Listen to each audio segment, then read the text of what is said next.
Kevin, we would really love it if you came up and spoke a little bit. So give a round of applause for Kevin Kiley.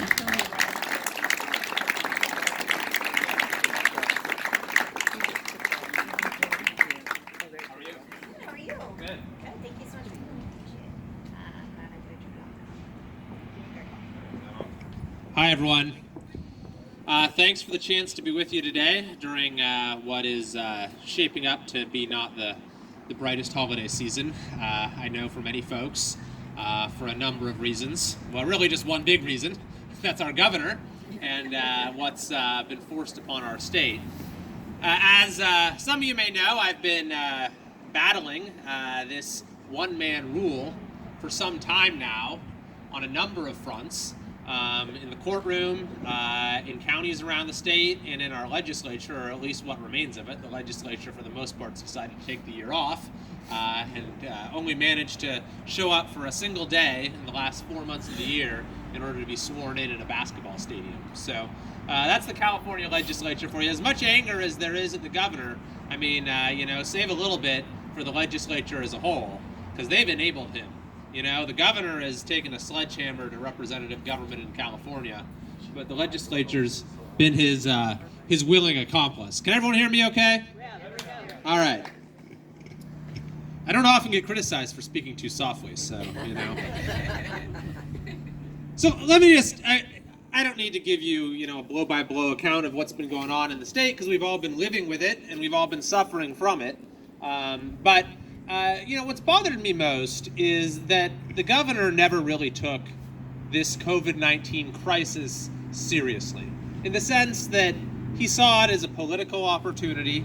He said from the beginning, this is an opportunity for a new progressive era. He's rewarded special interest groups. He's allowed, the biggest players to stay open, like Hollywood just got an exemption when the Waffle experience can't open even under the most secure safety guidelines. And when you look at what's happened in California, we've done just about the worst of any state in the country when it comes to the COVID-19 response. I mean, our unemployment, last time I looked, is the third highest in the country. It's one of only a few states with a double-digit unemployment. We have, of course, the most incompetent unemployment office in the entire country, which has now, I believe, 700,000 people still in its backlog. But if you're a criminal like Scott Peterson, then the check just flies out the door. And our public health performance has been middling when you look at the way we're doing things there too. The data has increasingly shown no correlation between the severity of lockdowns and spread of the virus by the various metrics that are used. And maybe what's worst of all, by the way, is not only the closure of businesses, but our schools. I mean, who here has kids that are at home right now? They can't go to school. I mean, the evidence just continues to pile up that this is absolutely 100% the wrong thing to do and flies in the face of all science and all data. I actually saw a recent study in the Journal of the American Medical Association that estimated the years of life that have been lost by California kids because of the link between learning loss and diminished life outcomes and lower life expectancy.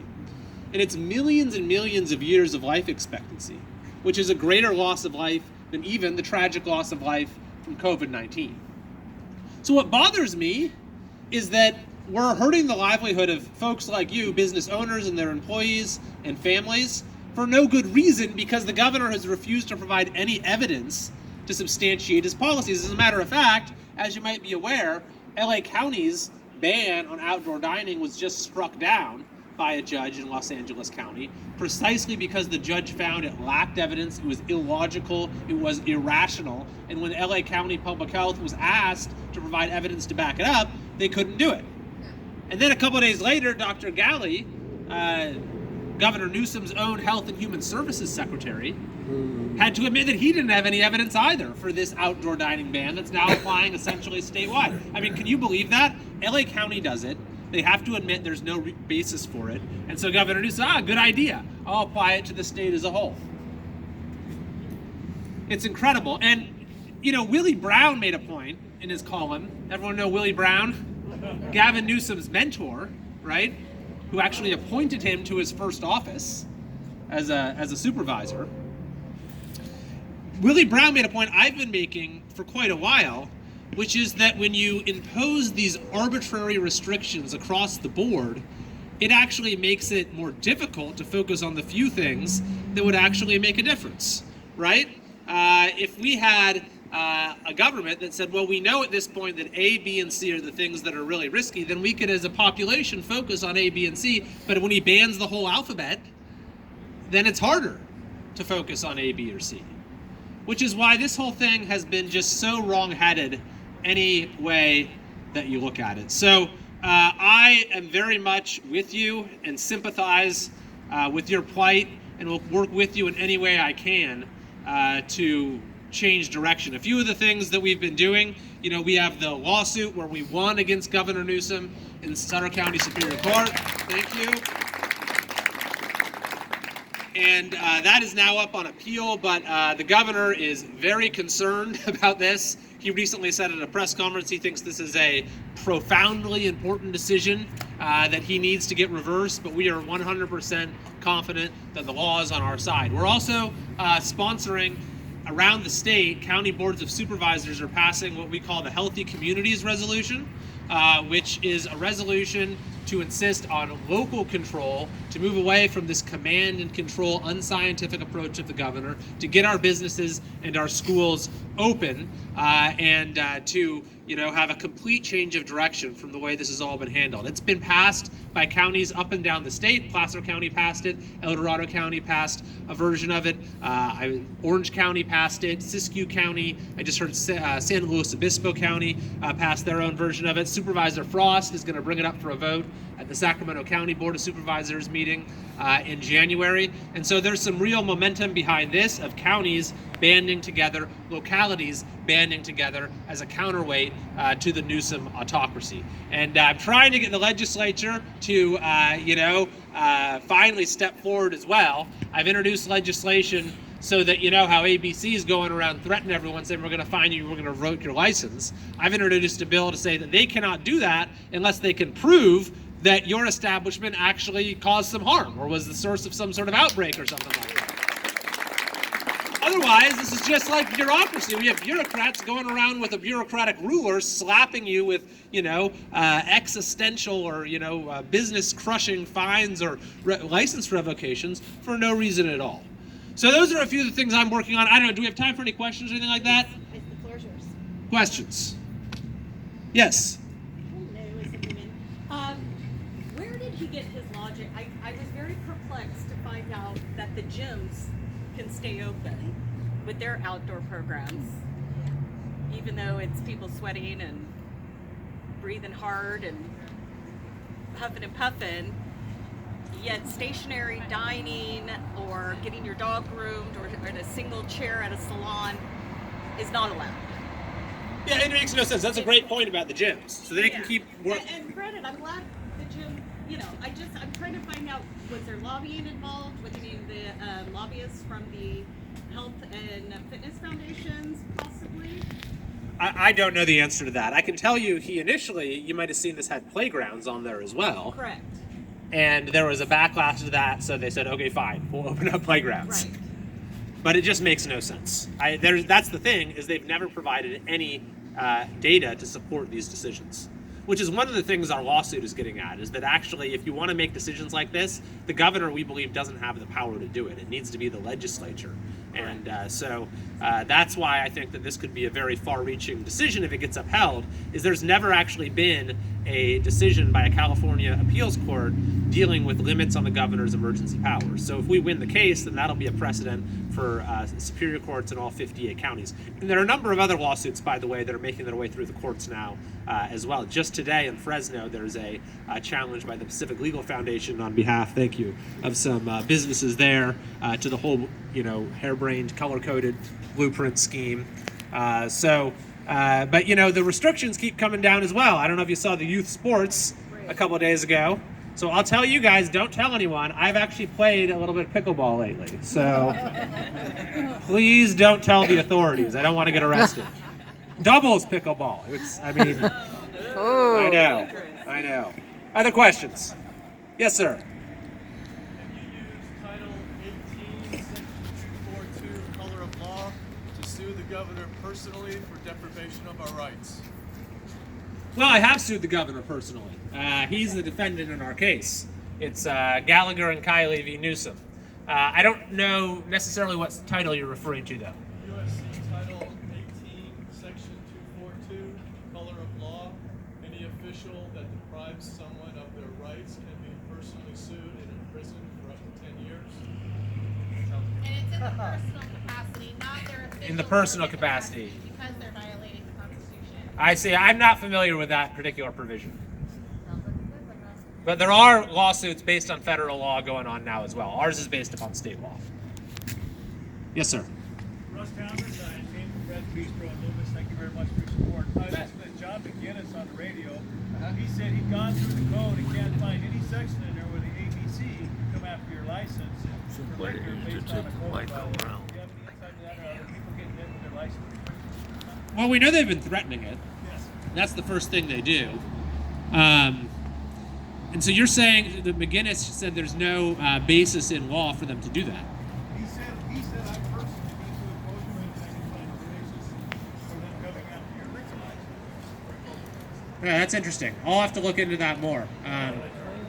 Yeah, I mean, that's the other thing is they've been issuing all these emergency regulations too, saying well, now we suddenly have greater enforcement authority, which again is going back to what we're arguing in our case is that you can't do a lot of these things actually as the executive branch. We have a separation of powers in this country. You know, this is what our founders put in place. This is like the best, the greatest bulwark against tyranny that mankind has ever invented is that we don't allow all power to be concentrated in one hand. And Gavin Newsom's just thrown all of that out the window this year. So you're not aware of any action taken other than threats that are So I don't know that I have heard a lot of people who've actually had, has anyone here had a license revoked? No. But they've certainly threatened it, and the threat is obviously enough in a lot of cases because you can't risk your business. So that's why we're trying to introduce this bill. It's like, why are you going after a bunch of people who aren't doing anything that's causing anyone any harm? If there's one place that's, you know, causing some sort of a massive outbreak, fine. Focus on them, but leave everyone else alone. Yeah. I'm curious as to whether he declared the $2 million gift that he got for the purchase of his personal residence. I'm not familiar with the facts on that. I've heard about it, but I'm afraid I don't know. He did not move to Serrano. I would just like to make that clear. All right, yeah, I had heard rumors about that too. But he's still over in Fair Oaks, so he is my constituent. I don't know if I got his vote or not. Now that you should run. You got my vote. I love you. Thank you so much for everything you've done. Very kind. Thank you. And follow his page, by the way, on Facebook, please, because he is always, you and James Gallagher are always posting great information. So please follow this young man. Well, thank you very much. We're trying to fight. I feel bad that we haven't been able to change things sooner because I know how much people are hurting, and I wish that we could have stopped this latest stay-at-home order, which, by the way, he tells us it's about hospital capacity, but he's done nothing, next to nothing, to expand hospital capacity. You know, this California Health Corps that was started up, almost 100,000 people in California volunteered for that. There are exactly 21 whose services are being utilized right now. 21 out of nearly 100,000, but because we have insufficient healthcare capacity, that's why we need to shut the state down. But the point I wanted to get at is we haven't been able to stop this latest stay-at-home order, but what we're really fighting for now is like the next 6 months, or however long he says it's going to be, right? Because he's saying it's until the summer when the vaccine's going to be, and who knows how long to keep extending it, right? So he wants this to be a process that continues to be under his thumb indefinitely, and we need to make sure that as bad as these next couple weeks are, which we're probably not going to get out from under the stay-at-home order, you know, before Christmas or anything like that, that it doesn't, you know, take away our 2021 as well. Yes, ma'am. I'm on the landlord side. And I mean, it is really expensive to be tenants. So my clients are all working very, very hard to keep their tenants in place. And my landlords are going, well, what is everybody doing for me? So we have been able to, so your law basically told us that the tenant's going to have to pay their rent on April, May, June, and July. But they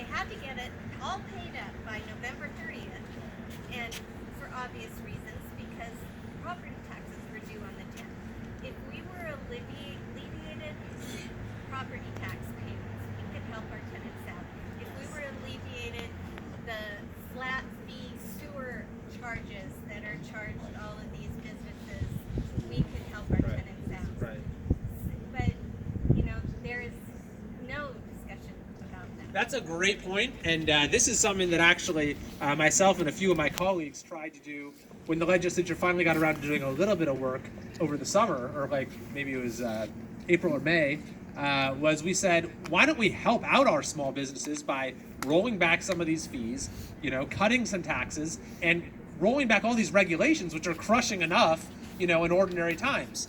AB 5, the ban on independent contracting. I pressed the governor to suspend that repeatedly in the legislature to roll it back, or PAGA, which threaten, you know, puts you in the crosshairs of all of these frivolous and crippling lawsuits, or the sort of fees that you're talking about. You know, why couldn't we have had a real small business relief bill that could have lent a little bit of relief to people? But none of this was done. Taxes were actually raised, and then almost as like an insult, there was this $1,000 hiring credit passed at the very end of the year as the big small business relief. It's like, thanks a lot. Let me open my establishment for a day, and that'll be worth more than $1,000. So I hear you, and now there's talk. There's a bill now to extend this rent moratorium or eviction moratorium for a year, as I'm sure you've heard, which is kind of the way the governor laid it all out for us on April 1st. He actually said in a press conference on April 1st, just a couple weeks into this was an opportunity for a new progressive era, an opportunity to reshape the way we do business and the way we govern. So a lot of what's being done now, we're starting to see it kind of pushed indefinitely into the future, which seems to have been part of the design. Landlords are made to be evil, but Right. the buildings that I manage do feed other Oh, families. got it. Thanks.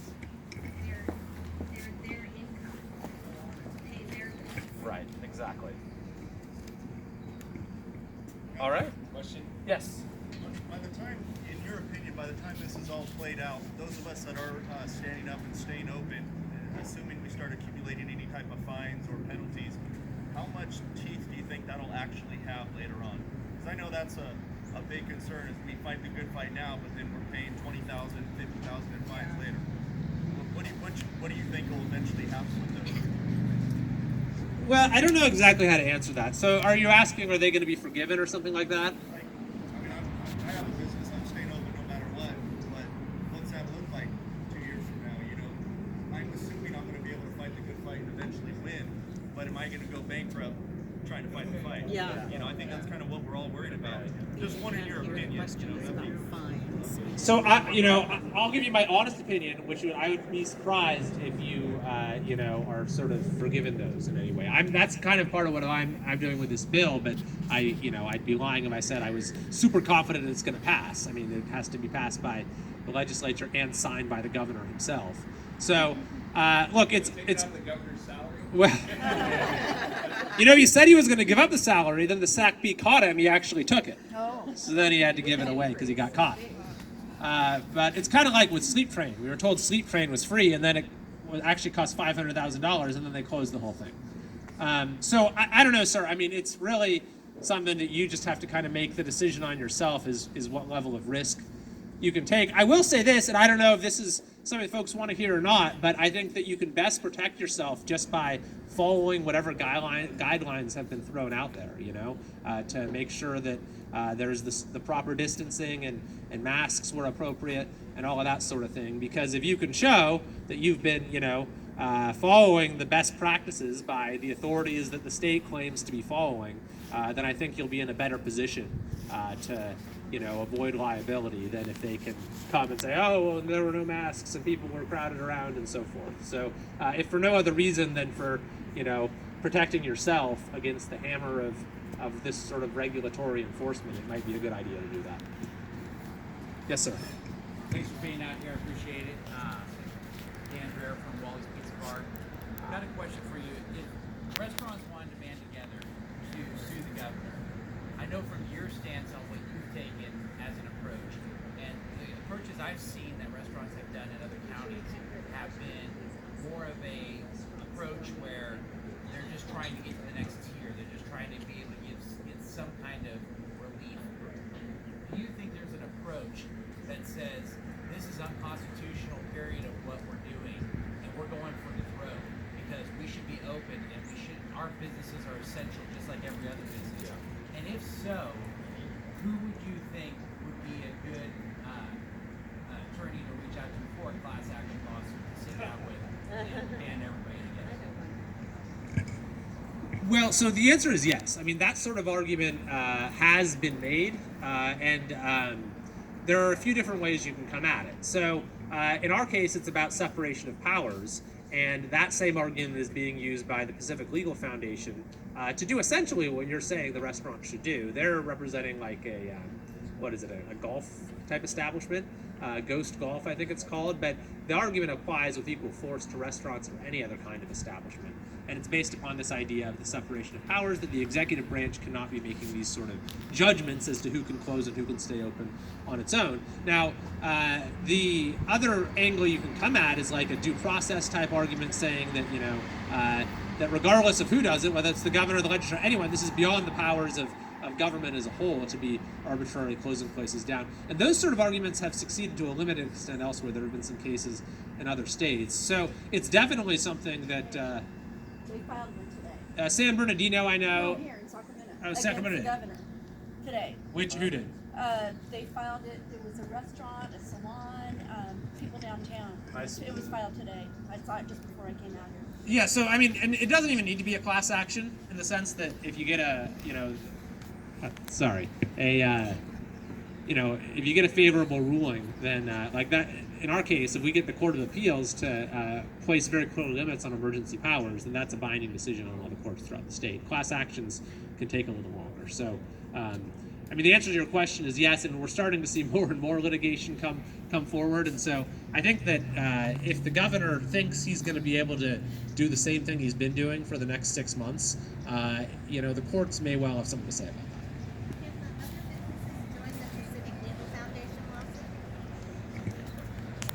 Potentially. I mean, yeah, that's possible. And they're a great group, Pacific Legal Foundation. I don't know if you've worked with them before, anyone here, but their whole purpose is to fight for economic liberty and represent individuals and small businesses against overreaching government regulations and abuses. And so I think they actually have a hearing today on their preliminary injunction in that case. So I'm going to be interested to see how that turns out. It's in Fresno. Yes, sir. I just had a question. Is there evidence that we still have an ongoing deadly infectious disease to justify all these restrictions? Do they have the evidence that it is so?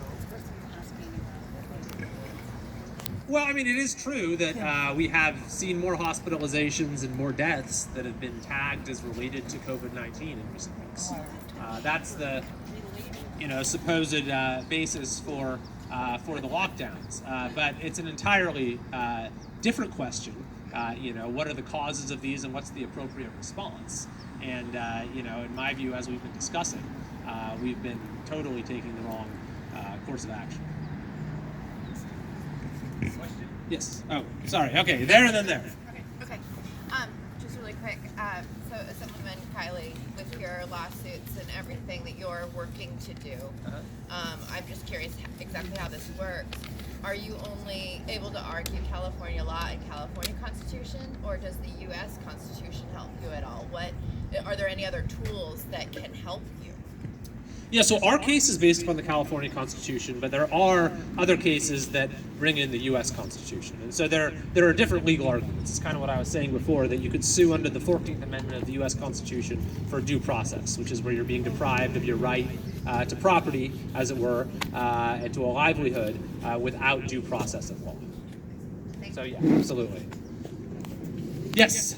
Okay, so the whole framework of this being an emergency and deaths being up and everything, the CDC changed. There's now pneumonia, influenza, and COVID are all being categorized as PIC, and that PIC definition is being labeled as COVID.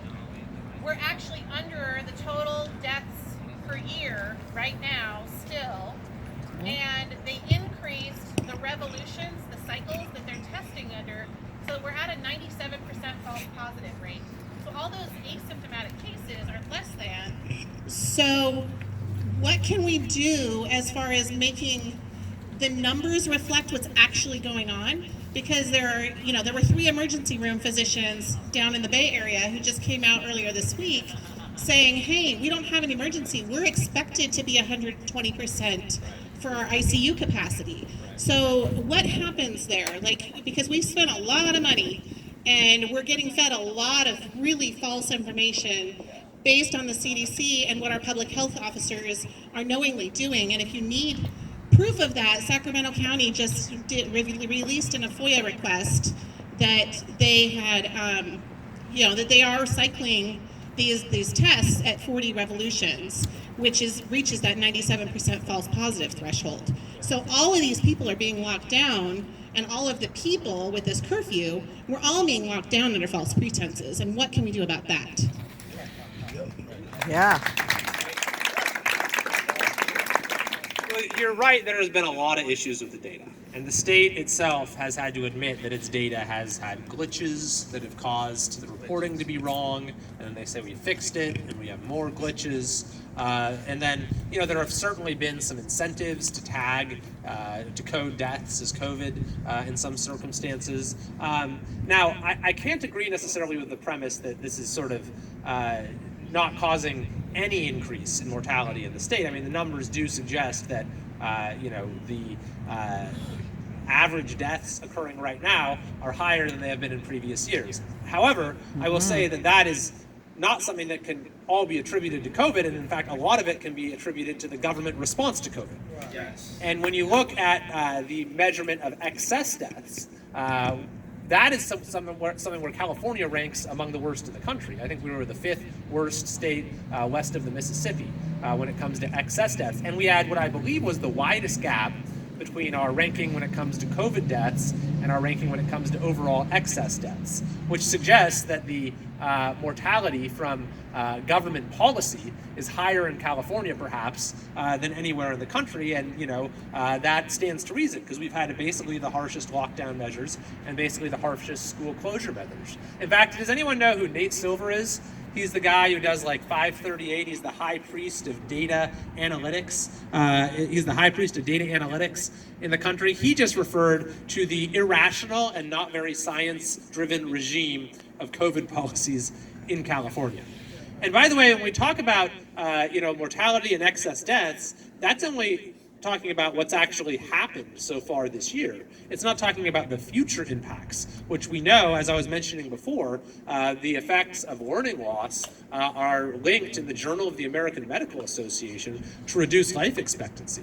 So we can expect that, maybe Gavin Newsom won't be governor in, 50 years when someone has dies when the 10 years shorter or a few years shorter than they would have, but that counts for something, right? At the end of the day. So it's just further evidence that all of this has been viewed through such a narrow prism of what's going to kind of look like a politically appropriate response in the present moment. And this idea that COVID-19 is a nail and we have one tool, and that's the hammer of lockdowns that we just need to keep pounding away with.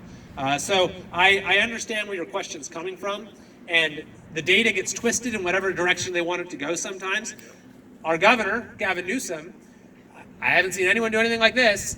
He tweeted a chart ranking by COVID cases red and blue states, trying to make some sort of partisan point, and his data was totally spurious. It was like he was using cases from a very narrowly defined point in time for a different, it's just crazy the way this whole thing has been politicized. Yes, sir. So hey, Kevin, Jack, how are you? Good, Kevin, good to see you. One of the questions that I think a lot of us have is all of a sudden the number of deaths from the flu and the number of deaths from a lot of the regular things that people die from, those numbers are way, way down, while COVID deaths are way, way up. So if you got cancer and you're going to die eventually, maybe in the next couple of months, but you get COVID, the hospital reports that death is a COVID death, and there's speculation, and I'd like to have somebody confirm it, that the hospitals are getting thousands of dollars for every COVID case. 13,000. So are the number of deaths attributed to COVID skewed because many of them would have died from other morbidities. And can you confirm how much the hospitals are getting for cases that are related to COVID?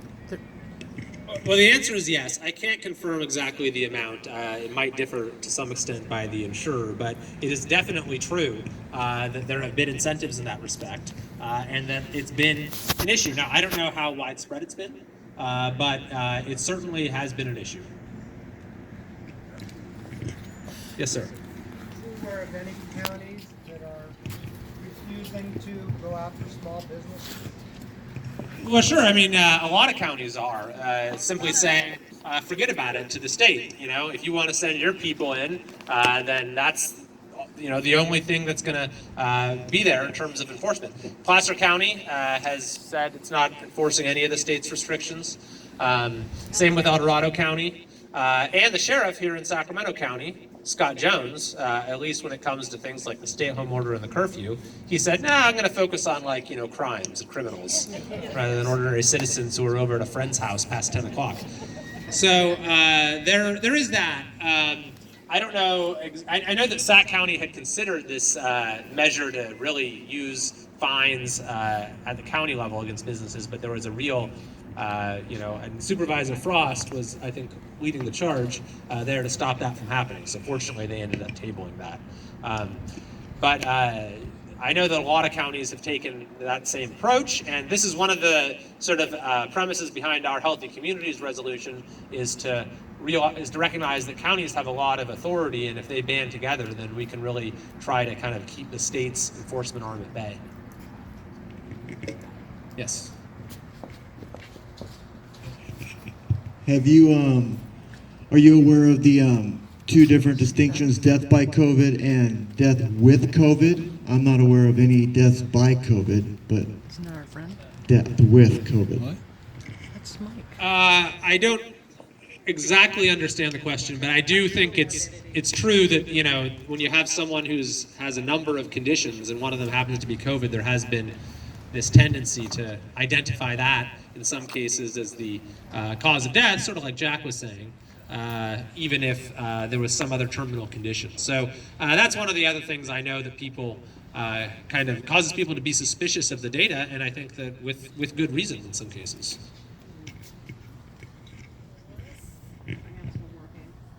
All right, yes, and then there. One more.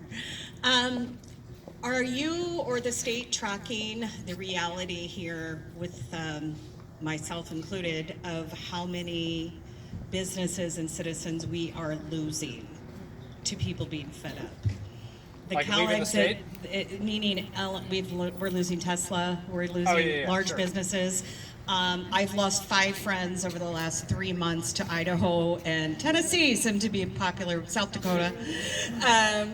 And we are considering ourselves doing a little road trip to see, are we done? Are we feeling the crunch? Is there data tracking, the percentage decline of? Oh yeah. There's data that shows that thousands and thousands of businesses have left in recent years, and we know that many people I lose constituents every day. I mean, I'm sure you mentioned your friends. Who here knows someone who's left California the last year? There you go.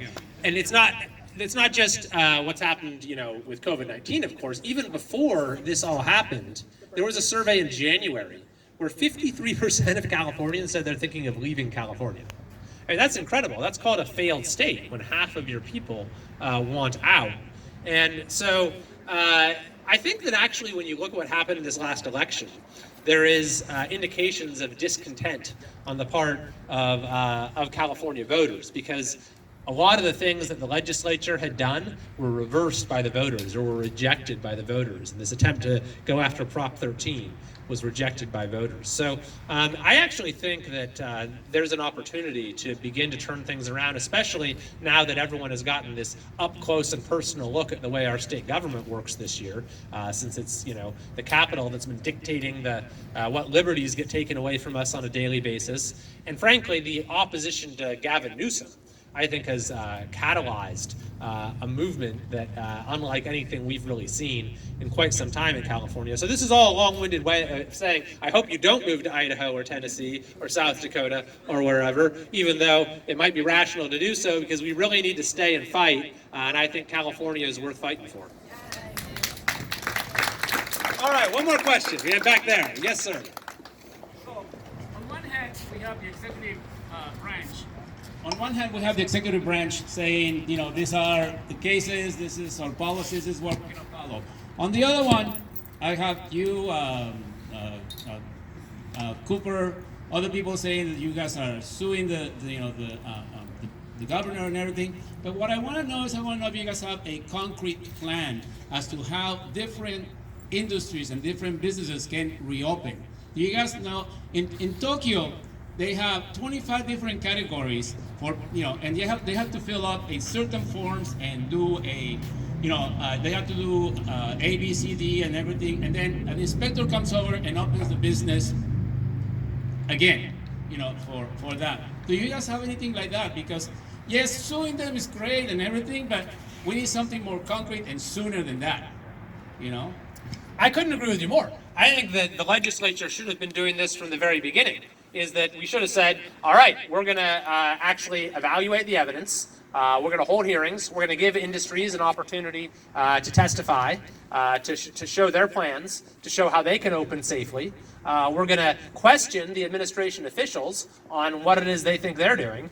And if there's any policy that needs to be made here, it should be made through that sort of process that is public, that is open to different stakeholders, that the people have an opportunity to participate in. It's called representative government. It's called a Republican form of government, which is why we're suing under that theory. I agree with you. That's why I've been advocating for the legislature to do its job. We need it 6 months from now. We need it last month. We've been at this for 8 months. I understand, and if I were in charge, we would have been doing it these last 8 months. Unfortunately, I'm not, but that's why we need to change things and actually get new leadership for California. So thank you, everyone, very much. Happy holidays to the extent that's possible, and we'll keep fighting. Thank you so much, Kevin Kiley. Woo! All right. So I know that we've been here for a while. So there's just a few more things that we definitely want to make sure everybody